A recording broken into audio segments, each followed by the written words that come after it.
Wanda. Experimenta. Ação. Assessora. Atores. Estrelinhas. Academia. The Oscar goes to... Mau humor. Pegação nos bastidores. Estragou. Ai, Era Samir. uma palavra. Era uma... Não pode tá usar a fazendo palavra Wanda que é do Não tema do pode. programa. Ai, idiota, estragou. O Wanda Experimenta ia acontecer, mas essa mídia estragou. A gente vai fazer uma Acabei Wanda com tudo. Experimenta histórias de bastidores, coisas que acontecem no backstage que você não tem ideia que acontece. E a gente vai contar tudo. Quer dizer, a gente vai contar o que a gente pode contar. Como é? Nossa, como é? O que acontece quando as câmeras não estão apontadas para os astros e estrelas de Hollywood? Aí eu vou contar uma história que eu já tinha contado no Wanda, mas o Dantas me falou que eu pedi pra tirar, então eu vou contar aqui dessa vez. Eu não quero nem Olha saber. ele. Ok. revelando. Jornalista de Ok. cultura pop conta Expõe casos ela. das estrelas. Expõe Não, atrizes. Vamos começar contando de Férias com o Ex-Brasil, que foi uma edição polêmica do Wanda e todo mundo pergunta. Teve um Wanda Experimenta que a gente fez que era perguntas anônimas e tinha muita pergunta sobre esse. Eu sei que tá todo mundo curioso, então eu vou contar. Estava acontecendo a primeira edição Celebridades do De Férias com o Ex-Brasil e eu falei, que legal, tem celebridades e a gente pode, né, conversar com os famosos da internet, vai ser engraçado. Vai ser inusitado, a gente traz umas perguntas, como é a galera de internet, a gente vai ter um papo sobre internet também. Então, Dantas, fala com a MTV lá, tenta trazer o Léo Picon e o... Qual é o Rocha mesmo que fez? Túlio, isso. Túlio Rocha. E aí eles não tinham agenda. Aí eu falei, Dantas, tenta outros famosos. Tinha também, qual outra pessoa que estava no elenco que era famosa, que já tinha gravado com a gente no Papel Era MC Pop? Rebeca? Não, era... Era MC Rebeca, exatamente. Tenta a Rebeca, então, e o fulano de tal. Não consegue também. Vocês não querem gravar? Os dois eram pessoas legais, os dois. Óbvio que eles eram. Mas não tinha muito a ver com a nossa audiência. Tanto que não foi uma edição muito legal. Então, assim, não é que os dois a gente não queria. Aí eu falei assim, olha, é melhor a gente não fazer essa edição. O que vocês acham? Não, vamos tentar, vai ser legal, porque eles vão contar com porque o programa bomba, né? Assim, o programa dá que muita audiência. bom, porque agora o Samir apareceu, porque foi o Samir que quis, mesmo assim, fazer. Então, beleza, vamos lá, vamos pôr o nome nos bois. Eu quis mesmo, eu adoro. Nossa, eu super assisto o programa, sou bafão. A gente Então, não eu Eu lembro que esquece foi o Samir que insistiu nessa edição aí. Eu lembro culpa que é a gente toda assistia. Nem fui.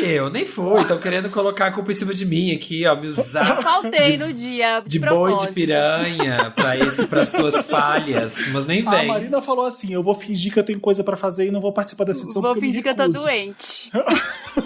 Vou fingir doença. Gravei a edição com Samir e Marina e foi o que foi. Os bastidores dessa edição foram dessa forma. Ia ser melhor se tivesse o Léo Picon ou o Túlio Rocha? Não sei, mas podia ser que sim, porque o Léo é muito esperto, conheço ele faz muito tempo, ele ia trazer uns bafos mesmo, ele ia contar podres do programa, porque ele é esperto, ele sabe o que pega fogo. Que rende. E aí talvez faria sentido a edição, sabe? Porque os dois que estavam lá não quiseram contar nada, foi aquele desastre que vocês viram.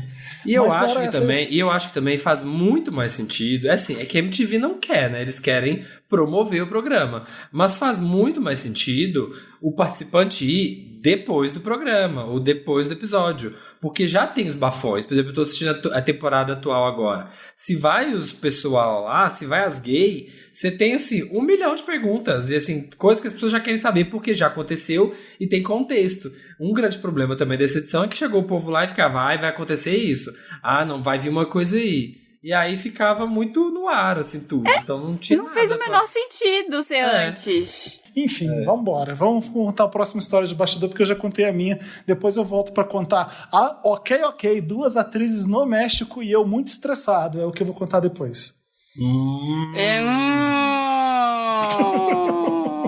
Olha ele. Eu que vou vocês vão contar a contar? história do ex-trabalho secreto. Então, uma primeira. A história que eu vou contar, posso contar porque não é nada de segredo dos bastidores. As pessoas a gente viu, as pessoas não viram, mas a gente viu, mas não é segredo. É de quando a gente foi trazer o Jake Gyllenhaal e o Tom Holland pro Brasil. Que foi aquelas que tem sobre como chama? Homem-Aranha Longe de Casa, né? Acho que é o segundo, isso que é o segundo, é o Longe de Casa, isso, Far From Home. Isso que a gente veio trazer, e aí tinha que ser completamente segredo de tudo. A Comic Con falou, vai ser legal se eles aparecerem no palco de mega surpresa e tal. E aí, tipo, você fica aquela coisa, né? Tipo, será que a gente traz de surpresa? Porque ao mesmo tempo que você quer ter esse bafo, você quer ter o grande reveal no meio do painel, você também tem que contar quem são os artistas que você está levando, porque o seu painel tem que bombar, né? Todas as empresas, todos os estúdios querem ser o painel mais legal, quer chamar mais atenção, quer divulgar mais os seus filmes na Comic Con. Então você quer divulgar, então ficou aquela coisa, será que divulga? Será que tá de surpresa? O Jake Gyllenhaal, vocês conseguiram fazer o suspense e ninguém sabia, né? Mas o Tom Holland vazou antes, que eu lembro que o Papel Pop vazou também, que ele tava no Oscar Freire, não foi uma coisa assim? Sim, ele tava Ele ficou dando pinta pela cidade. Eu acho que virou, não sei se virou no aeroporto, alguma coisa. Eu sei que meio que vazou, assim. Aí, tipo, né, é muito acima do meu pay grade, né? É muito acima de mim, eu não tenho nada a ver com essa decisão. Eu era um mero funcionário lá. Eles decidiram que ia trazer de surpresa e tudo. Eles que fizeram todo o esquema, eu não participo de nada, né? O meu trabalho era outro ali dentro. Só olha, ressentida, tá? Tô sentindo ressentimento nessa fala aí. Tô sentindo. Eu também. Nossa, não quiseram me perguntar, porque se me perguntasse eu falava pra não fazer, mas tudo bem, vambora. Vamos ver se ela vai ser. Nossa, ter essa responsabilidade de fazer isso depois do negócio dar certo. É a coitada da Regina que sofre na mão das celebridades pra poder desviar da imprensa e contar e chamar, mas eu falei, vazar. Porque eu fiz de propósito, confirmei com a Regina. A Regina é assessora da Sony até hoje, que tá há anos, é queridíssima. Eu falei assim, Regina, isso aqui, vou andar isso aqui, é o Tom Holland mesmo que tá aqui, ele vai participar do painel? Aí ela, não posso falar. Eu falei, quando você fala não pode falar, já é, né? Porque se você não nega, você não nega nem confirma, eu falei, bora, a gente pode publicar o Tom Holland mesmo. Uhul, ele tá aqui. Mas o Jake Gyllenhaal foi um elemento surpresa, vocês conseguiram? Mas sabe como é que descobriram do Tom Holland? Não foi de que ele tava por aí, não sei o que lá. Começou... Gente, esses fã-clubes é uma coisa surreal, sabe? É uma coisa de outro planeta. Começou quando as pessoas sabiam que ia ter Comic Con, e aí ele parou de postar.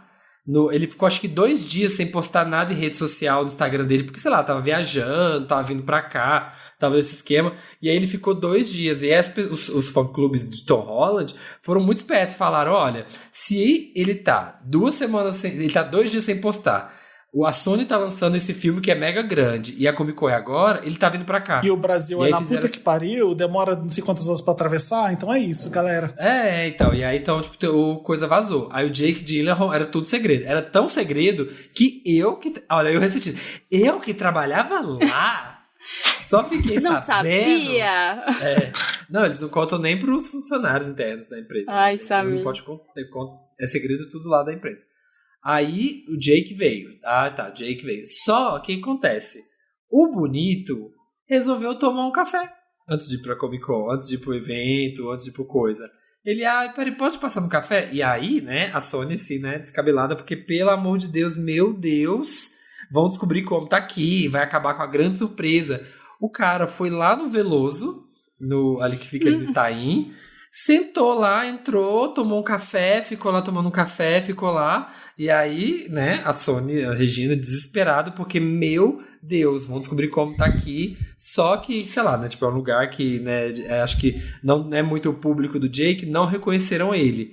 Então, assim, ficaram mega tenso, mas aí ele conseguiu ser de surpresa. E a hora que esse homem apareceu lá na Comic Con, gente, olha, é uma das... Tá ali naquele palco da Comic Con é uma coisa que arrepia, sabe? Tipo assim, você até chora, porque é o seu trabalho, você tá ali. E aí a hora que o homem entrou, mas o povo parecia que tava ganhando um carro da Oprah. Foi abaixo, todo mundo berrando, subindo nas cadeiras, gritando, assim. Falei, meu Deus do céu, que coisa louca, assim. Foi porque o vilão também era muito conhecido, né, pelo pessoal. Sim, o mistério. Nunca tinha aparecido no cinema. Então, a hora que ele aparece também, não sabiam que ele tá no filme. A hora que ele aparece, as pessoas foram loucura. Foi assim, nossa, foi uma coisa incrível. E esse painel, esse ano, o painel da Sony foi considerado o melhor painel da Comic Con e até hoje, esse ano, é benchmark para todos os painéis sempre da Comic Con, porque teve isso, aí teve distribuição de coisa do MIB. Nossa, foi uma coisa errada, assim, ó. Achei que a gente causou esse ano. Foi mesmo. Marina, você tem história pra contar de bastidor, de fofoca? Ai, será que pode falar nomes das pessoas? Eu não sei se eu quero falar o nome. A gente tem que falar. É uma banda nacional muito famosa, que foi muito famosa nos anos 80. Só vou dizer isso. É um bafão que às vezes contam assim, histórias da televisão, enfim. Ficam fantasiando o quanto a televisão é glamurosa. E a televisão, eu acho que talvez na Globo, talvez em algumas outras emissoras maiores, ou se você for uma grande estrela, muito acima do meu pay grade. Exatamente, muito acima da gente. Aí você tem o seu próprio camarim, você tem mais mordomias. Óbvio que é muito legal, porque você conhece gente, você transita por um universo interessante, mas assim, não tem um glamour que eu acho que as pessoas acreditam que tem, sabe? É muito mais... É muito louco, porque eu ia de metrô, às vezes eu ia de ônibus, e as pessoas me viam no metrô e ficavam cochichando assim. Mas essa história... O povo, eu no Wanda, o povo me vê no ônibus e fala, nossa, eu te vi no ônibus, não sabe do Wanda. Eu falei, gente, o que você tá achando? Que o Wanda da Globo é o quê, gente? Óbvio que a gente pega o busão. Oxe, tirando foto comigo. Até da Globo pega, querido. Então, vai, total. Marina. E aí, o que aconteceu com a banda dos anos 80 que não pode falar o nome? Aí, gente, a gente dividiu o camarim. Toda essa volta pra dizer que a gente, todas as pessoas da emissora dividiam o mesmo camarim. Era um único camarim pra todos. E aí, quando as bandas, os convidados, as pessoas iam, eles ficavam no mesmo camarim que a gente. E alguns que já têm mais vivência, assim, mais estrada, ficavam irritados com isso, né? Porque, de ter que dividir? De ter que dividir, porque você tá lá no camarim, aí entra uma pessoa, aí eu tô me trocando, e entra, sei lá, a maquiadora, a camareira, não sei quem, e entra o produtor, e às vezes tem 20 pessoas no camarim que é apertado. Sim. E aí eu lembro que um dos caras dessa famosa banda dos anos 80, os caras, eu lembro que eles estavam muito irritados, porque eles tinham ido cedo pra fazer outros programas e ficaram o dia inteiro. E esse programa que a gente ia gravar, na verdade era ao vivo, era um programa 10h30 da noite ao vivo. Então eles tiveram que ficar desde, sei lá, 1 da tarde até 10h30 da noite. Então eles estavam muito irritados. E aí eu lembro que eu... tinha um único banco no camarim, um único lugar pra sentar disponível. E tinha uma mochila em cima dele. E eu tava louca pra sentar, eu tava de salto também, andando de um lado pro outro. Aí eu peguei a mochila e coloquei no chão do meu lado. Só que era a mochila de um dos caras. E ele ficou muito bravo, muito puto. Veio brigar comigo, falou, quer tirar essa mochila daqui? Ai, meus equipamentos, meu negócio. Começou a xingar. Eu, opa, desculpa, né? Ele deu um surto. Falou, esse monte de gente aqui. Deu um surto e saiu, assim, do camarim, com a mochila. E eu não entendi nada. Aí eu, beleza. Vou ter que entrevistar essas pessoas. Nossa, ele não sabia que era você. Eu não sei, Samir. Eu só sei que a gente entrou no programa e de repente a gente tá entrevistando, a câmera tá aberta em todo mundo, de repente eu começo a ouvir um negócio no ponto pra cortar, pra eu ficar falando, porque tava acontecendo um acidente com um cara que tava com o nariz sangrando ao vivo no programa. O cara que deu um surto. Então ficou um tempão eu falando, tensa, e a câmera em mim, que não podia cortar pro resto, porque o resto tava uma movimentação de produtora entrando pra pegar ele pelo braço. Tava um caos. Você teve e eu tendo que solo improvisar ali. uns negócios, tipo, não, mas é muito legal essa fase, né, que a gente tá falando da era de ouro do rock brasileiro. Nessa hora tem que ter gogó, meu bem. Tem que ter aqui, ó, gogó. E aí você fica inventando umas histórias, né? Aí voltou e foi como se nada tivesse acontecido. E foi isso que aconteceu. Teve alguma vez no programa que você já, tipo, deu um branco, assim, no ar e, meu Deus, você tem que inventar uma moda, tentar dar uma saída pela tangente, alguma coisa? Já. Olha, quando eu comecei a apresentar o programa ao vivo, que não era esse, né? Esse eu tinha 2 pessoas que apresentavam junto comigo, mas o outro que eu comecei a apresentar, que era ao vivo à tarde, que foi na época que a gente começou o Wanda, que eu apresentava, Não, eu acho que foi um pouco antes. Que era o destaque da TV, era o maior programa da TV e tudo. Eu sempre ficava muito nervosa e sempre me dava um branco nos 5 primeiros minutos do programa. Depois ficava tudo bem. Mas assim, logo que começava a escalada, assim, o primeiro bloco era um branco, eu não sei nem como eu fazia. Eu lembro que eu tomava todo dia um chá de camomila antes. Eu lia 1000 vezes, eu ia pro banheiro fazer meditação, exercício de não sei o que, alongamento, pra ver se eu conseguia. Mas toda vez que começava o programa, falava ao vivo, parecia que eu ia desmaiar. E aí eu ficava lendo TP, era bom que tinha um monte de coisa, assim, tinha várias saídas pra isso, né, pra não esquecer. Mas toda vez que eu esquecia, assim, o bom era que eu sempre tive ajuda, né, do TP ou de alguém junto. Então, isso era legal. Nossa, a gente programar ao vivo de credo, deve ser difícil demais. Eu sempre fico tenso com isso. É bem foda, assim. Isso daí é uma das histórias que eu posso contar aqui, porque teve várias outras bizarras. A gente só tá podendo contar a história que não pode entregar muita coisa e os nomes das pessoas, né? Porque senão porque a gente assina contratos que não pode revelar certas coisas. O legal dessas histórias de bastidores que a gente está contando aqui, que a Marina, eu e o Marina sempre estamos contando, é o seguinte: é importante falar sempre quando o artista é legal. Porque a gente sempre conhece as pessoas nessas horas, não é quando a câmera tá ligada. Porque, olha, o que eu posso falar, a grande maioria é realmente muito legal. A Tessa Thompson, que faz o Men in Black, que veio nessa Comic Con do Samir, eu fiquei vendo ela fazendo a maquiagem dela por mais de 1 hora antes de entrevistar ela, fazendo cabelo. E sendo atenciosa com todo mundo do hotel. Achei tão legal de ver ela sendo tão querida. Henrique Iglesias eu já contei aqui. Um monte de gente que é super legal, que precisa contar. A Mariah Carey também, que tem a fama de ser a grande diva. Todas as pessoas são muito legais. A Liso, que me colocaram um medo absurdo e ela foi super querida. Enfim... Mas às vezes, nem é o ator que está sendo mal-humorado, mas as circunstâncias do trabalho que faz o clima esquentar. E eu lembro que quando eu estava em Berlim para fazer foi o Exterminador do Futuro, quando voltou, que o Schwarzenegger voltou, foi o Exterminador do Futuro Gênesis, que tinha a Emilia Clarke, sabe? Sim. Como Sarah, a Khaleesi fazendo a Sarah Connor e o Schwarzenegger de volta no filme, e o J.K. Simmons também estava no filme, e eu fui para Berlim fazer essa junket. E alguma coisa estava acontecendo porque estava todo mundo muito estressado. Eu lembro, eu fiquei naquele hotel. Vocês viram recentemente aquela Não Ortodoxa, aquela série da Netflix que a menina vai para Berlim, lembra? Sim. Eu não vi ainda, mas sei qual que tá falando. Aquele hotel que ela fica, aquele hotel gigante, foi onde foi essa junket. Eu fiquei, que legal, fiquei nesse hotel. E ele é super histórico lá em Berlim, ele fica perto da Portão de Brandemburgo, que fala? Sim, Brandenburgo Tor. E foi daquele hotel que o Michael Jackson balançou o filho dele da janela. Então, esse hotel tem uma história pop muito importante. E tava todo mundo muito estressado, com todos os jornalistas correndo para cima e para baixo, e o tempo nosso estava caindo da entrevista. E regras pro J.K. Simmons: não pode apertar na mão dele, não pode chegar perto dele, mas era só porque ele tinha a fobia de germes, não podia nem encostar no J.K. Simmons. A grande estrela dali, e a última todo mundo entrevistando, não era nem o Schwarzenegger, era a Emilia Clarke mesmo, que estava bombando com o Game of Thrones, era a 3ª temporada de Game of Thrones no auge. E botaram muito medo na gente para falar com ela. Não pode chegar perto dela, não pode fazer não sei o quê. E ela foi super, super simpática. Então, assim, de todos eles, ela e o Schwarzenegger foram os mais legais.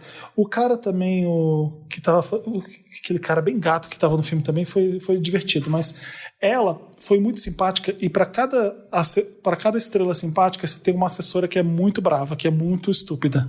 Essa assessora tem que fazer o papel, né? Da chata e tal. A celebridade tem que ser sempre legal, sempre fofa. E quando a famosa é muito difícil, quando a famosa é muito brava, e a assessora é muito fofa. Porque tem que falar, porque elas querem que a gente goste dela. Eu sei o traste que eu tô lidando, eu vou ser simpática porque pelo menos você gosta dela um pouco se eu for simpática. Então, normalmente é assim. Sim. É sempre essa soma. E aí, essa assessora gritou na minha entrevista 2 vezes lá atrás, dando não pra minha pergunta. E eu não faço nada muito escandaloso, eu não lembro o que era. Eu só sei que eu fiquei desconcertado porque eu não sabia de onde aquela voz estava vindo. Enfim, histórias de bastidores, que você sai de lá sem saber o que entrevista que você fez. 5 minutos que cai para 4. A Marina fez isso muito, o Samir também fez também isso muito. E dá nervoso essas horas, sabe? Mas eu lembro acho que se bobear foi a última vez que eu estava em Berlim, que eu fui, e eu saí de lá, assim, o que aconteceu aqui? Que clima tenso, né? Foda isso. Que tava rolando. Recentemente me perguntaram qual foi a pior entrevista que eu já fiz, e a pior entrevista foi a primeira que eu fiz em Junket, que foi logo o Robert Downey Jr., no Rio de Janeiro. Ele veio aqui pra divulgar Sherlock Holmes e eu fui a primeira do dia, assim, era cedo a entrevista, era tipo 9, 10 horas, ele tava mal-humoradíssimo. E eu tava ruim, eu tava sem dormir à noite, porque eu tava em São Paulo, tava gravando em Maresias, peguei um carro de Maresias até o aeroporto, cheguei de noite, não tinham reservado meu nome no hotel, e aí aquela coisa do Rio de Janeiro, eu encontrei o Borbs na recepção do hotel. Falei, Borbs, pô, tô com um problema aqui. Aí o recepcionista do hotel olhou, tu não conhece ele? Fica no quarto dele aí. Como assim? Como assim eu ficar no quarto do Borbs? Eu tô só falando pra ele aqui, eu conheço ele, mas sei lá, né? Não dá pra eu fazer isso. Ele, então vê aí, teu nome não tá aqui não, na reserva. Não tinha colocado. Meu Deus. E eu, meia-noite, tentando resolver o problema do hotel. Aí me colocaram no outro hotel, que era longe, a entrevista era no Copacabana Palace, e me colocaram num, sei lá, era muito longe, não lembro exatamente aonde. Mas eu lembro que não era que nem o outro, que era do lado, assim. E foi um estresse, aí eu tive que fazer a pauta ainda na hora que eu cheguei, eu não tinha pauta nenhuma, caiu no meu colo essa entrevista. E foi tudo ruim, tudo uma merda. Mas ele é um dos mais difíceis mesmo. Ele é muito inteligente, né? Ele é muito experiente de Hollywood. Foi um grandão mesmo. Por isso que é mais difícil também, né, Marina? Foi tudo ruim, foi péssimo. Eu acho que é uma coisa muito que as pessoas, né, não fazem nem ideia como que acontece. Eu só fui descobrir isso depois de trabalhar na Sony e mais meses depois que, sei lá, viajei pelo Papel Pop e tal. Mas as pessoas não sabem como são essas entrevistas. Não sabem que, tipo, a pessoa fica ali o dia inteiro. Geralmente eles pegam um quarto de hotel e aí tem as celebridades, elas ficam lá, os atores, a coisa, e elas ficam o dia inteiro respondendo entrevista de 5 minutos, cada veículo 5 minutos, e vai trocando.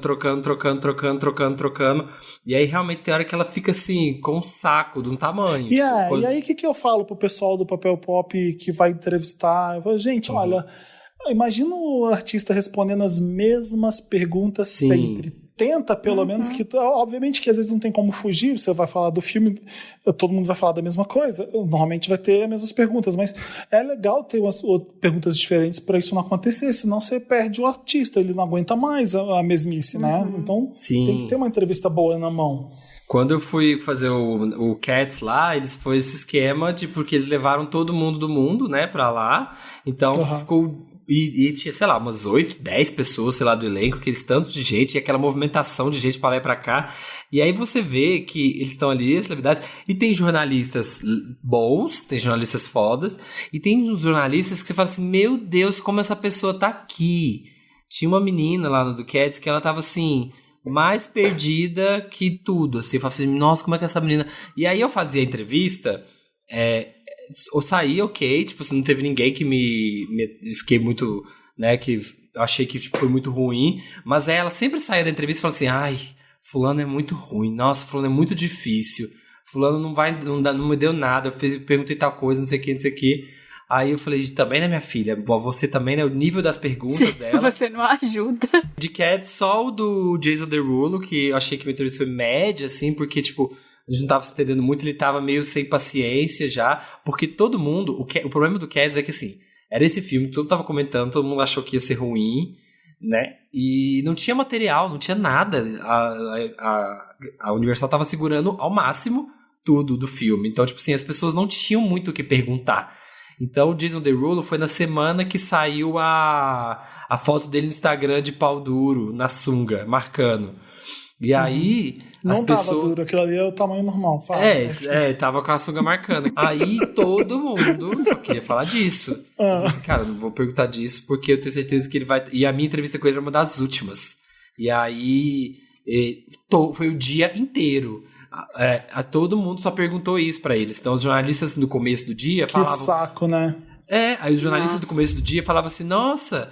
ele foi super, tipo, ele teve good spirits, ele foi super bem espirituoso, ele respondeu, fez piada Sabe por disso, quê? não sei o quê. Porque é cantor, não tá acostumado a fazer isso sempre, então ele tá se divertindo, né?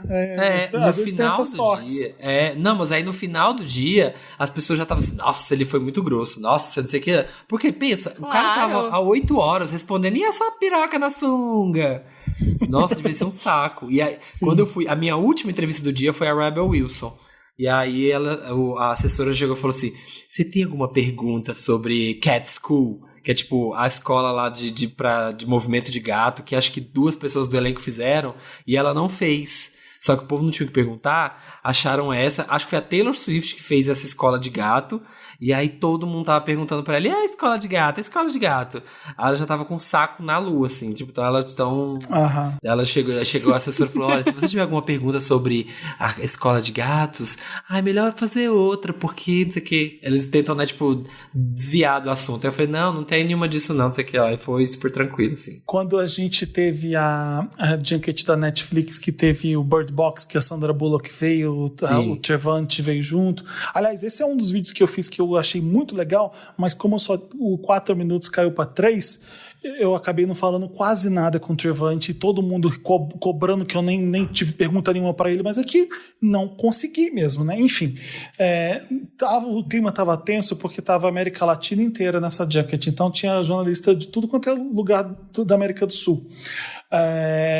Aí tinha uma, sabe o que ela parece? Aquelas, não tem no Brasil, isso é um fenômeno na Argentina.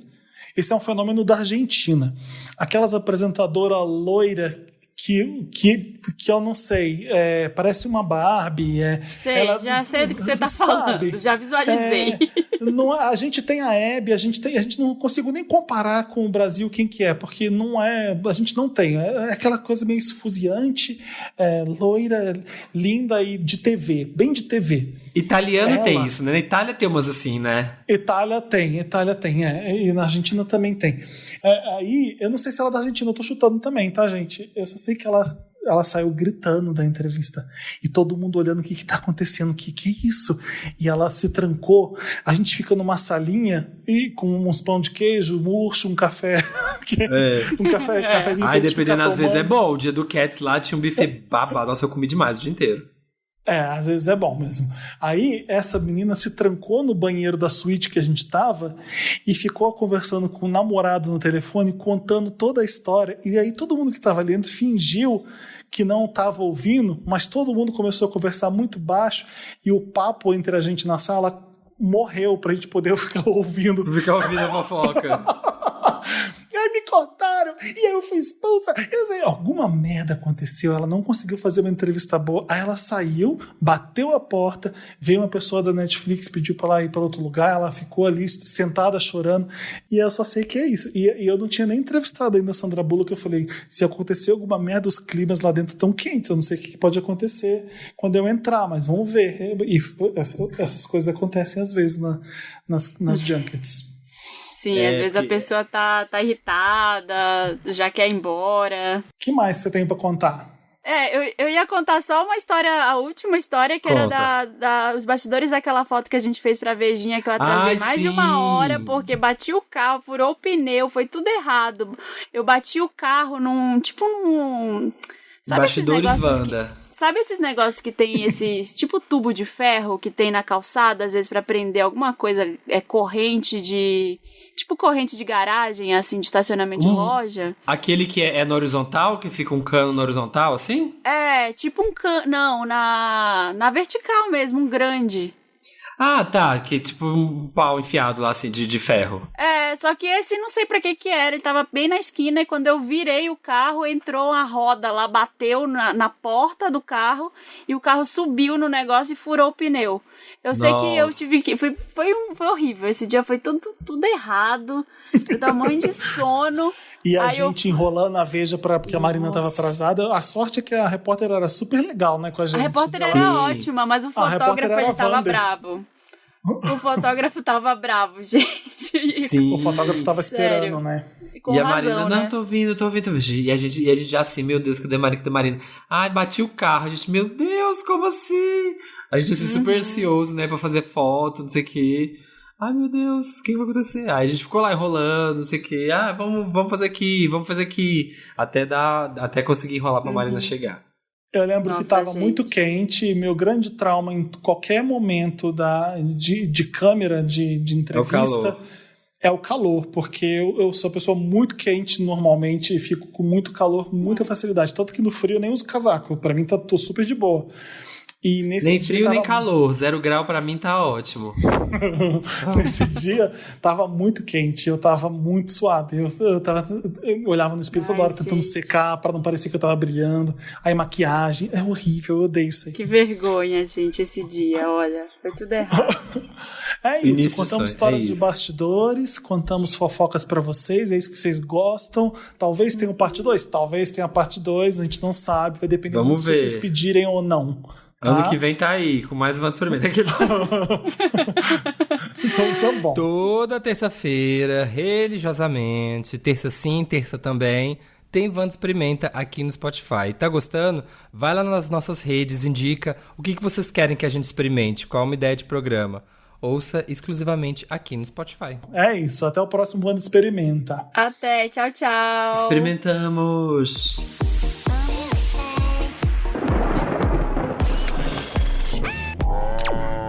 Wanda Experimenta.